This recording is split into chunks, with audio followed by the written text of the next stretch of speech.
Hello everyone, কেমন আছে সবাই? এটা ছিল আমার পৌষ সংক্রান্তির ভিডিও। পৌষ সংক্রান্তির দিন এত এত এত ব্যস্ত ছিলাম, তোমাদের সাথে ভিডিও শেয়ার করতে পারিনি। কি করলাম না করলাম তাও তোমাদের সাথে শেয়ার করতে পারিনি।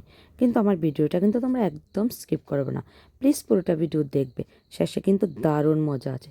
দেখোই না আমি কি করলাম সারাদিন। তোমরা তো বন্ধু অবশ্যই দেখবে। আমরা তো বাঙালি, বাঙালি মানে 12 মাসে 13 পার্বণ। আর 13 পার্বণে কিন্তু কত কত যে মজা, কত আনন্দ, তার মধ্যে কত কিছু থাকে তা বলে বোঝানো যাবে না। দুর্গাপূজা তার মধ্যে স্পেশাল আছে, দোল পূর্ণিমা, আর কি বলবো। যা হোক, এই 12 মাসের 13 পার্বণের মধ্যে আছে একটা বিশেষ পৌষ পার্বণ। এটাকে অনেকে আবার মকর সংক্রান্তিও বলে। আর মকর সংক্রান্তি মানেই তো পিঠেপুলির উৎসব। নানা ধরনের বাড়িতে পিঠে বানানো হয়, নলের গুড়ের পায়েস রাঁধা হয়, আলপনা দেওয়া হয়। যাই হোক, আমিও কিন্তু সকালবেলা ভোরবেলা ঘুম থেকে উঠে আলপনা দিয়ে ঠাকুরের বাল্যভোগ সেরে ভোগ রান্নায় চলে এলাম। আজকে যেহেতু পৌষ সংক্রান্তি, তাই ভাবলাম ঠাকুরকে একটু ভোগ চড়াবো, তাই আমি নিজেই রান্না করতে বসে গেলাম। আজকাল কিন্তু দোকানে পৌষ সংক্রান্তির পিঠেপুলি পাওয়া যায়। অনেকে এখন কর্মব্যস্ততার কারণে ঠিক পিঠেপুলিটা বানাতে পারে না। ওনারা কিন্তু একদম খারাপ পাবে না আমার কথায়, আমি কিন্তু এমনিতেই কথাটা বলছি। কিন্তু আমার কর্তামশাই আবার নিজের হাতে বানানো সব কিছু খুব পছন্দ করেন।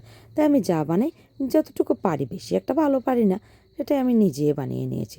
এদিকে চান করে পুজোটা শেষ করে আমি কিন্তু ভোগের রান্নাটা বসিয়ে দিলাম। প্রথমে পায়েস এবং খিচুড়িটা বসিয়ে দিয়েছি।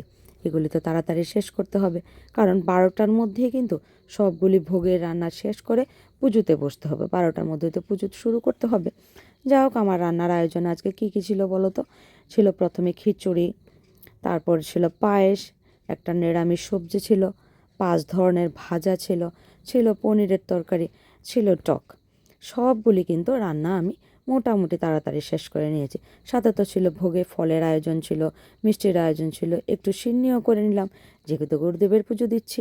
সব কিছু করে, সব কিছু রেডি করে আমি কিন্তু পুজোতে বসে গেলাম। এদিকে আমি যাদেরকে বলেছি ওরা সবাই কিন্তু এসে পড়েছে, কীর্তন শুরু করে দিয়েছে, পুজো শুরু হয়ে গেল। সবাই মিলে আমরা খুব সুন্দর করে পৌষ সংক্রান্তির কীর্তন করলাম। অনেকক্ষণ এত সুন্দর কীর্তন করেছি, কি বলবো, মনটা একদম শান্তি হয়ে গেল। সবাই মিলে কীর্তন করে পুজো শেষ করে এভাবে আমরা পৌষ সংক্রান্তির দিনটা সুন্দর করে শেষ করলাম। এদিকে বাকি যারা যারা আসার বাকি ছিল, ওরাও কিন্তু সবাই এসে আমাদের কীর্তনে যোগ দিল। আমার মেজ বোন ভালো কীর্তন করে, খুব ভালো গান গায়ও, ওই কীর্তনটা শুরু করেছে। এভাবে কিন্তু আমাদের পৌষ সংক্রান্তির সব কিছু অনুষ্ঠান সুন্দর করে শেষ হলো। পুজো পার্বণ শেষ, এবার সকলকে প্রসাদ দিয়ে দিলাম।